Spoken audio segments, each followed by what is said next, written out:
تبارك الذي نزل الفرقان على عبده ليكون للعالمين نذيرا. السلام علیکم ورحمۃ اللہ وبرکاتہ.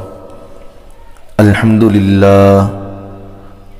للہ رب العالمین والصلاة والسلام على رسوله الكريم. اما بعد فاعوذ باللہ من الشیطان الرجیم. بسم اللہ الرحمن الرحیم. لقد كان لكم في رسول الله أسوة حسنة لمن كان يرجو الله واليوم الآخر وذكر الله كثيرا. وقال الله تعالى ورفعنا لك ذكرك. صدق الله العظيم. حضرات علماء کرام اور مہمانان نظام، آپ حضرات کی موجودگی میں اور معزز علماء کرام کی موجودگی میں مجھ جیسے نااہل کو آپ نے کچھ کہنے کا موقع عنایت فرمایا ہے. میں اس مختصر جو آپ نے مجھے وقت دیا ہے، میں امید بھی یہی کرتا ہوں کہ اس مختصر وقت میں اپنے پورے موضوع کو جلد سے جلد ختم کر سکوں اور اللہ تعالیٰ میری زبان سے نفع والی باتیں نکالے جس کو میں آپ عمل کر سکیں اور جس کے ذریعے سے اللہ تعالیٰ ہماری دنیا آخرت دونوں بنا دے. حضرات سامعین اکرام، مذاہب عالم کا منصفانہ اور غیر جانبدارانہ تجزیہ یہ بتاتا ہے کہ اسلام ہی امن و امان کا نقیب اور سلامتی اور آشتی کا علم بردار ہے. اس لیے ہر مسلمان کا عقیدہ ہے کہ تمام انبیاء اکرام علیہم السلام قابل احترام اور لاحق تعظیم ہیں. یہی نہیں بلکہ ان پر، ان کی کتابوں پر ایمان لانا بھی لازم اور ضروری ہے. اسلام رواداری کا اس درجہ داعی ہے کہ وہ اپنے ماننے والوں کو، کفار و مشرکین، حتیٰ کہ ان کے معبودان باطلہ کو بھی بلا وجہ برا کہنے سے صاف طور سے منع کرتا ہے، جس کو اللہ تعالیٰ نے قرآن مجید میں اس طرح فرمایا وَلَا تَسُبُّوا الَّذِينَ يَدْعُونَ مِن دُونِ اللَّهِ فَيَسُبُّوا اللَّهَ عَدْوًا بِغَيْرِ عِلْمٍ. جس کو اللہ تعالیٰ نے اس آیتوں میں فرمایا ہے کہ معبودان باطلہ یعنی کفار کے خداؤں کو تم گالیاں نہ دو. اگر تم ان کے خداؤں کو تم گالیاں دو گے تو وہ تمہارے خدا کو گالی دے گا. تو اس لیے بلا وجہ اس طرح معبودان باطلہ کو برا کہنے سے بھی اسلام صاف طور سے منع کرتا ہے اور زندگی کے ہر موڑ پر اعتدال، عدم تشدد کا سبق سکھاتا ہے. لیکن جو قومیں اسلام اور مسلمانوں سے عداوت رکھتے ہیں وہ مختلف حربوں سے اسلام کو بدنام کرنے اور اس کے مبنی پر فطرت اور قوانین پر اعتراض کی بوچھاڑ کرنے اور دنیا کے سامنے اس کی پاکیزہ شبیہ کو مسخ کرنے کی ہر آن کوششیں کرتے رہتے ہیں. اسی مقصد کے تحت کبھی مسلمانوں پر دہشت گردی کا الزام لگایا جاتا ہے، کبھی توہین آمیز فلمیں بنائی جاتی ہیں، کبھی ایسے گیمز تیار کیے جاتے ہیں جن سے شاعر اسلام کا استہزاء اور استخفاف ہوتا ہے. اور ان سب کے علاوہ اس مقدس عظیم شخصیت کی شان میں گستاخی کے ذریعے انسانیت نما درندگی کا وہ مظاہرہ کیا جاتا ہے جو مغرب کے فکر گستاخ کا غماز اور مادر پدر آزادی کا عکاس ہوتا ہے. حضرات سامعین، ادھر وطن عزیز میں جب سے متشدد زعفرانی عناصر برسر اقتدار آئے ہیں، میں ہر بات اشارتاً کر رہا ہوں، تفصیلاً میں بات جانا مناسب نہیں سمجھتا، ہر بات میں اشارہ لے کر چل رہا ہوں.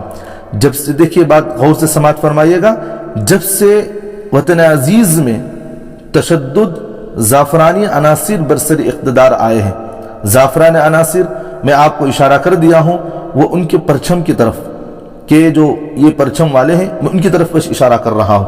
نام لینا مناسب نہیں سمجھتا اس جگہ پر. اقلیتوں خصوصاً مسلمانوں کو ہراسان کرنے اور ان کے جذبات کو مجروح کرنے کا نہ تھمنے والا سلسلہ تشویشناک رخ اختیار کر گیا ہے. یوں تو آزادی کے بعد سے لے کر آج تک مسلمانوں کی جان، مال، عزت، آبرو سے کھلواڑ ہوتا رہا۔ مسلمانوں کو ملک کے شہری ہونے کی حیثیت سے جو انصاف ملنا چاہیے تھا وہ نہیں مل سکا، جس پر متضاد یہ ہے کہ فسطائی طاقتوں کو مسلم اور غیر مسلم شہریوں کا اتحاد خار کی طرح کھٹکنے لگا۔